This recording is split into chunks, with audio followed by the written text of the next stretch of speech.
Hello and good morning, everybody. I hope you're all having a fantastic day wherever you are. If you're new here, I am Liz.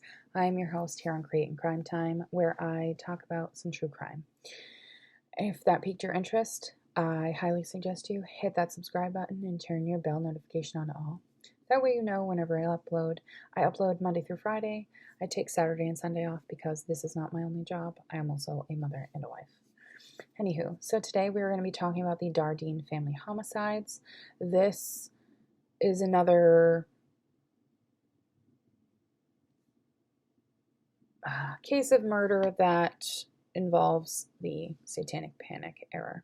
So if you're also new here, thank you and welcome. We are in the month of March where we are discussing Satanic Panic and cases in the United States that are basically involve Satanic Panic. So, on the evening of November 18th of 1987, police went into the home of Russell Dardine. He was 29, and it's the house of him and his family. And this house is outside of Ina, Illinois. And they go after he failed to show up for work that day. It is there when the police discover the bodies of his wife and his son, Ruby Dardine. She was 30. She was pregnant with their infant daughter. His wife had been beaten so badly that she had gone into labor, and that whoever killed her had also beaten their newborn daughter to death. The killings took place the day prior. The people believe that Keith was the prime suspect. However, his body was found in a nearby field the day after. He had been shot and his genitals were mutilated. His car was found parked next to the police station in Benton. There was an examination of the car and him showing that he had been killed within an hour of his family. So residents of Jefferson and Franklin County were already fearful after more than 10 murders had taken place locally in the 2 years prior to this. And they were so fearful of their lives. Many armed themselves. Some suffered from psychological effects due to what was happening. There was rumors that the killings were the work of Satanists.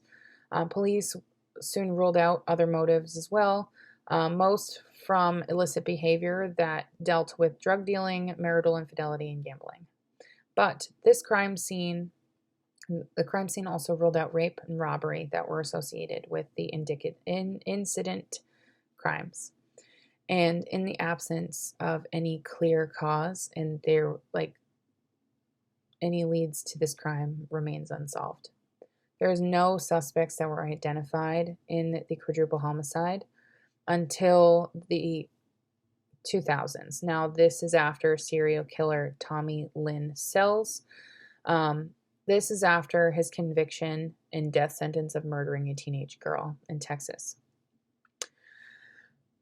And he claimed to have committed the crime. However, he has never been charged since the prison authorities would not they would not let him leave the state to assist police in southern Illinois with the investigation.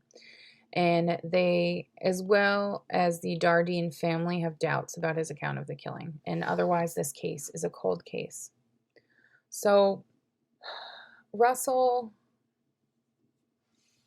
was a native of Mount Carmel. He bought a trailer in 1986 after completing a training job as a treatment plant operator in Rend Lake Water Conservancy District near the facility. Now, Elaine, who is from Albion, she was a little closer to Ina. She moved there later with their 2-year-old son, Peter. They rented land it sat on from a neighboring farming couple. Keith worked. His wife found a job at an office supply store in Mount Vernon, and this is called the Jefferson County seat. When not working, the couple were part of a musical ensemble at a small Baptist church in the village. Keith sang the lead vocals and Elaine played the piano. In 1987, Elaine became pregnant with their couple's second child. They decided to either name the baby Ian or Casey, depending on whether it was a boy or a girl. Now, the pending addition to the family led them to strongly consider moving, and by late in the year, they put their mobile home up for sale. However, it wasn't the only reason for them to be moving. According to Joanne Dardine, which is Keith's mother, he said that he would move back to Mount Carmel if he were unable to find a job there doing so, as he regretted ever having moving to Ina.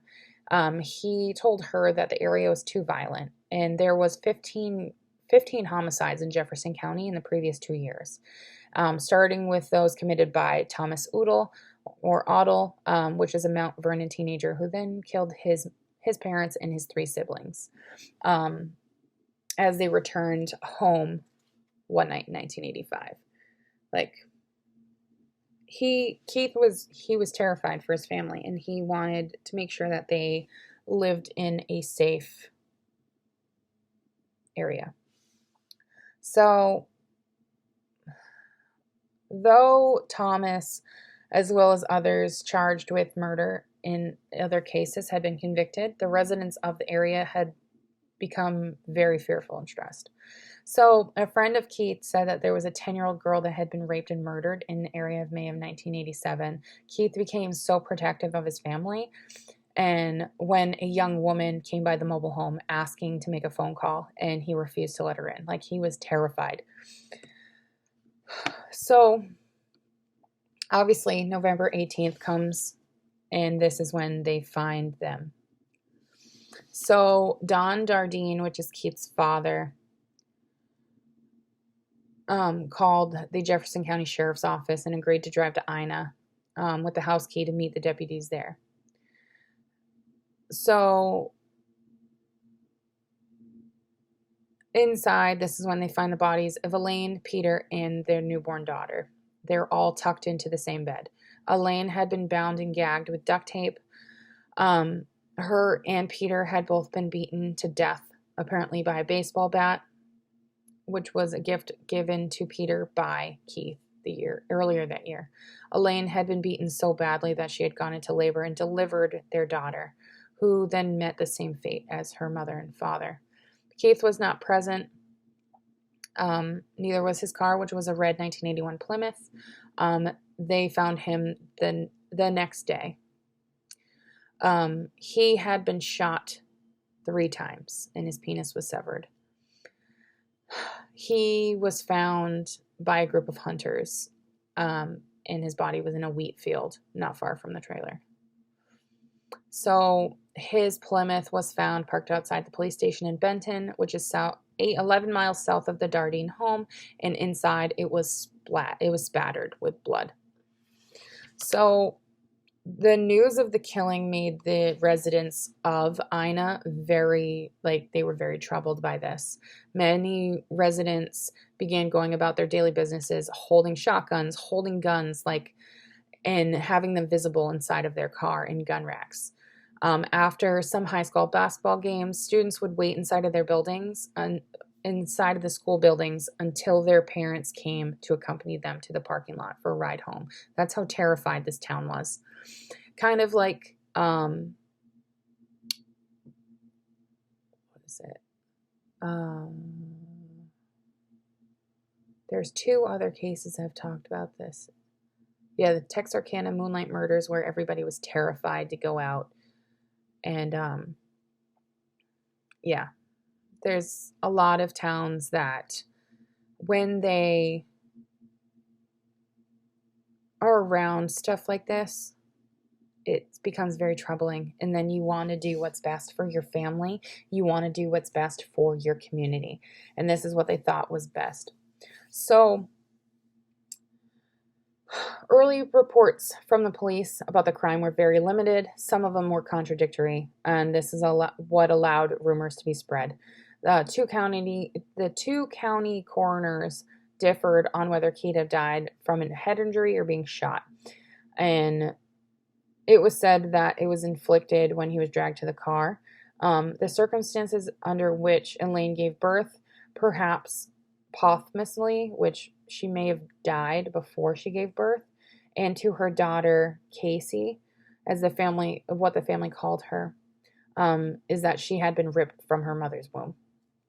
Along with Keith's mutilation, this is what brought a lot of the speculation of Satanists and them performing a ritual sacrifice on the family. Yeah. This crime, along with 3 other local unsolved murders, they believe is the work of a regional serial killer. There's a family physician who doubted that the Jefferson County coroner, he doubled as a coroner, and he talked, like many of his patients talked to him about the case and how it disturbed them. One man who lived about a half mile away from the Dardine's trailer told Dr. Richard Garrettson, that's his name, that he was having difficulty sleeping and he had lost about 14 pounds as a result of stress.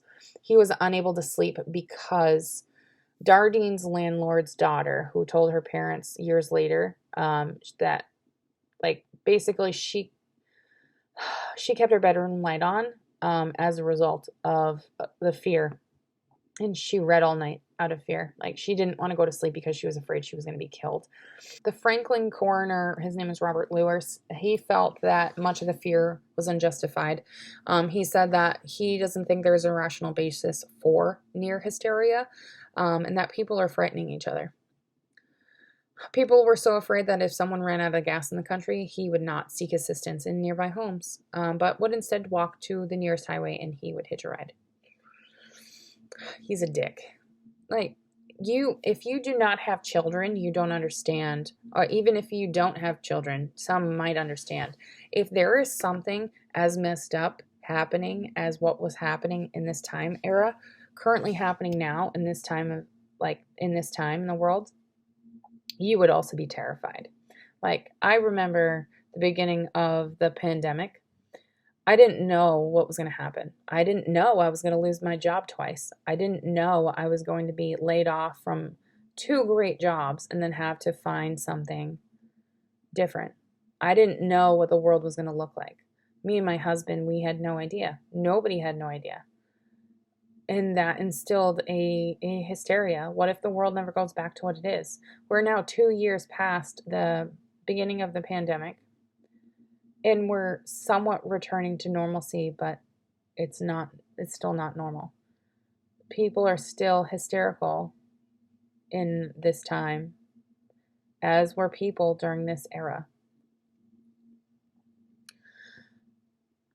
So the Illinois State Police joined forces with the local police, and they investigated the crime with them. There was a total of 30 detectives working full-time, following leads and interviewing 100 people.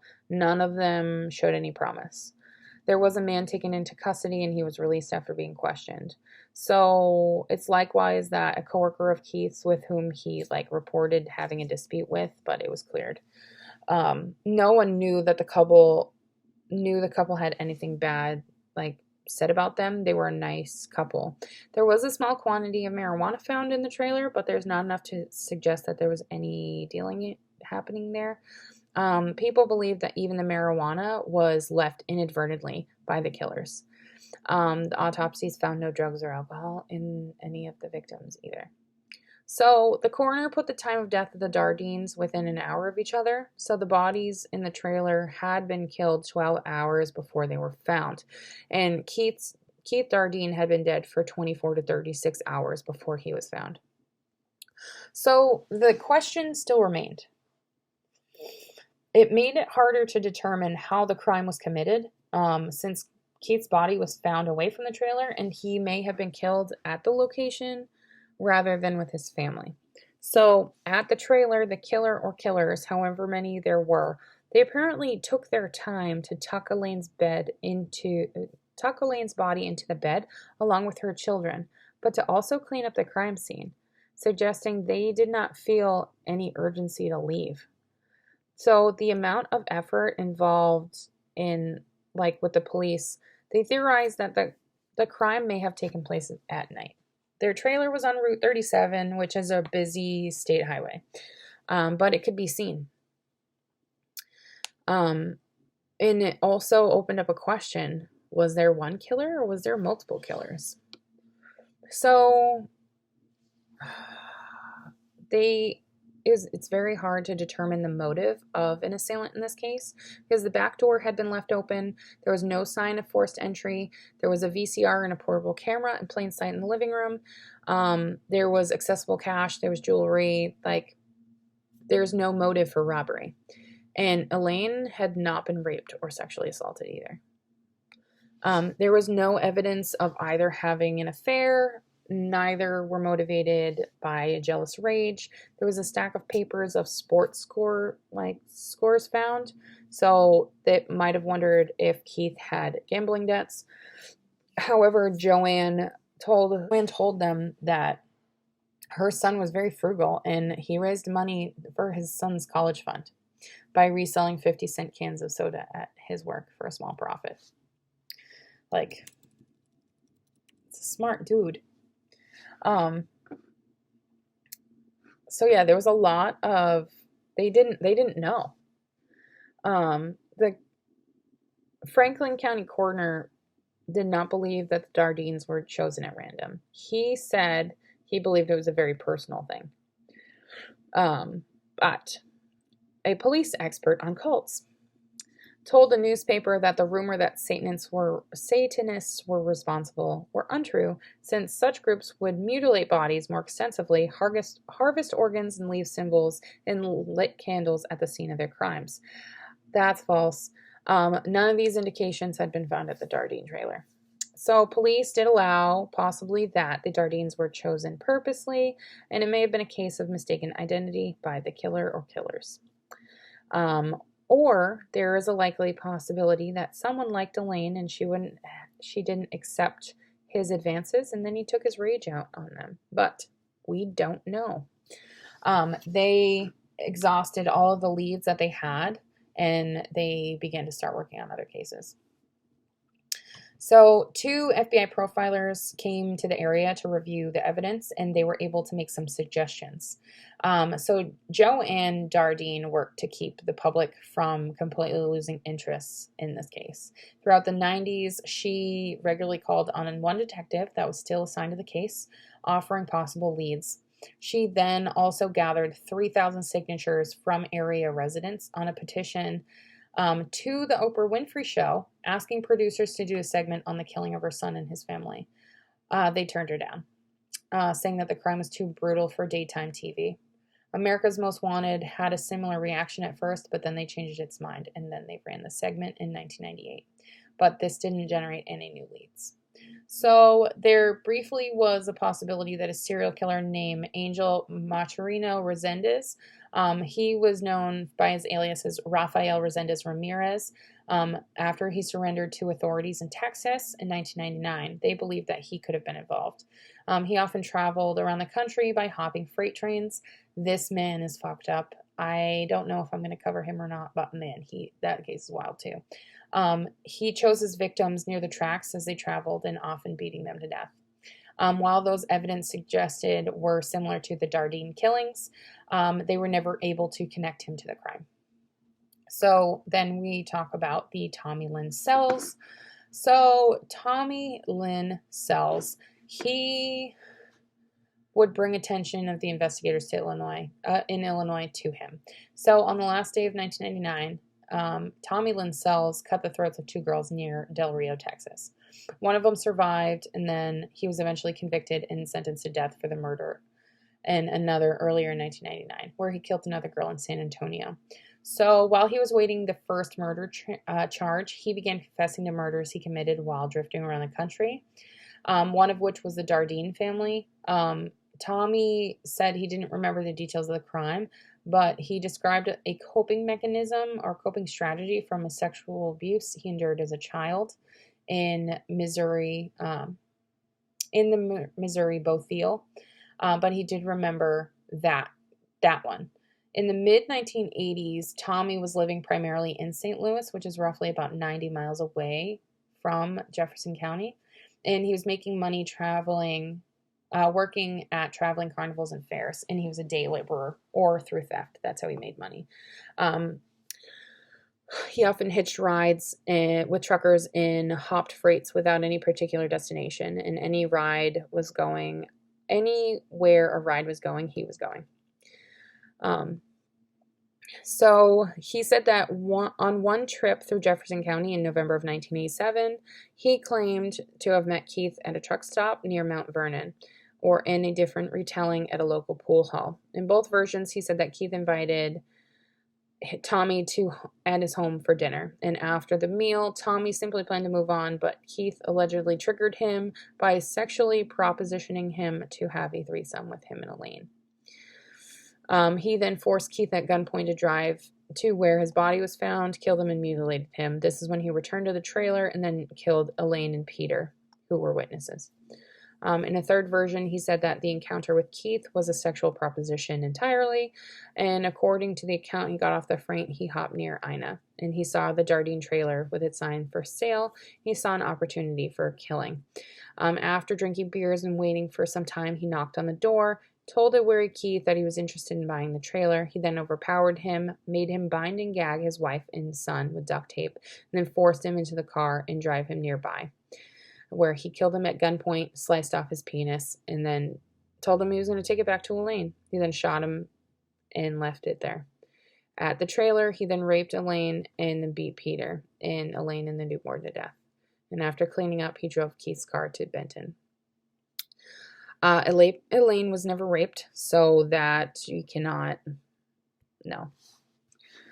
So there's a lot of doubt in what he said. And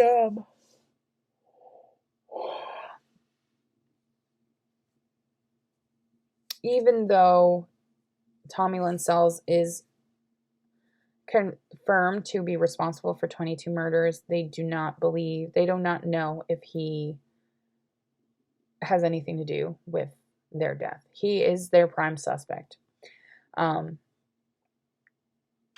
They also think that maybe he was trying to pull a Henry Lee Lucas. Henry Lee Lucas started confessing to murders he didn't commit while he was on death row. So it is quite possible that this is true. But as of this time, this is a cold case. It is not... It is still an open investigation. It is not a solved crime, and hopefully one day they will get the justice they deserve. But that, my friends, is the Dardine family homicides. I hope you guys took a little bit from this. This was a hard one, especially with the beating death of their daughter. It's the whole thing in itself is very brutal, and I felt that it was proper to include this in because this case, it's still a cold case, but it still deserves the justice that any other case deserves. So I hope you guys have a great day, and I will see you guys tomorrow.